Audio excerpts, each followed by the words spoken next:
જય શ્રી કૃષ્ણ, જય દ્વારકાધીશ મિત્રો. આજે આપણે અધ્યાય 15નો 7મો શ્લોક સમજીશું. મમેવાંશો જીવલોકે જીવભૂત સનાતન મનઃ ષષ્ટાનીન્દ્રિયાણી પ્રકૃતિ સ્થાની કર્ષતી. આ જગતમાં બધા જીવો મારા સનાતન અંશો છે. બદ્ધ જીવનના કારણે તેઓ બધી જ ઇન્દ્રિયોથી કઠોર સંઘર્ષ કરી રહ્યા છે, જેમાં મનનો પણ સમાવેશ થાય છે. આ શ્લોકમાં જીવની સ્વરૂપાવસ્થા સ્પષ્ટપણે આપી છે. જીવ પરમાત્માનો સનાતન રીતે સૂક્ષ્મ અંશ છે.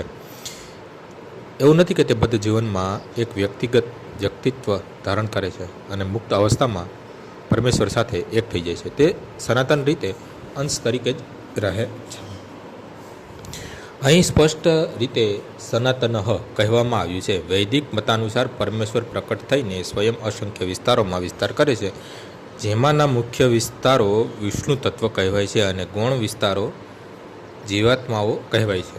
બીજા શબ્દમાં કહીએ તો વિષ્ણુ તત્વ એ તેમના વ્યક્તિગત વિસ્તાર છે અને જીવાત્માઓ એ તેમનો વિભિન્ન થયેલા વિસ્તારો છે. તેમના વ્યક્તિગત વિસ્તાર દ્વારા તેઓ વિવિધ રૂપોમાં પ્રકટ થાય છે, જેમ કે ભગવાન રામ, ઋષિદેવ, વિષ્ણુ મૂર્તિ અને વૈકુંઠ ગ્રહ પરના સર્વ અધિષ્ઠતા વિગ્રહો.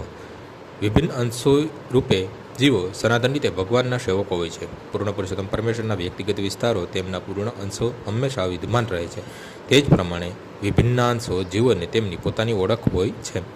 ભગવાનના સૂક્ષ્મ અંશ તરીકે જીવો તેમના ગુણો તથા સૂક્ષ્મ પ્રમાણમાં ધરાવે છે, જેમાંના તેઓ એક ગુણ આંશિક સ્વતંત્રતાનો છે.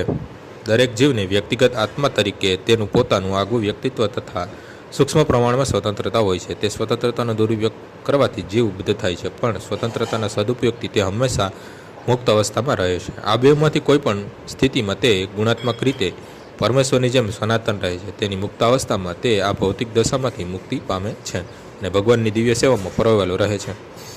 બદ્ધ જીવનમાં તે પ્રાકૃત ગુણોના વર્ચસ્વમાં રહે છે, તેથી તે ભગવાનની દિવ્ય પ્રેમમય સેવા વિસરી જાય છે. પરિણામે તેણે આ ભૌતિક જગતમાં પોતાના અસ્તિત્વમાં જાળવી રાખવા માટે બહુ સંઘર્ષ કરવો પડે છે. આજનો શ્લોક અહીં પૂર્ણ થાય છે. આવતીકાલે ફરીથી સવારે 6 વાગ્યે મળીશું. જય શ્રી કૃષ્ણ.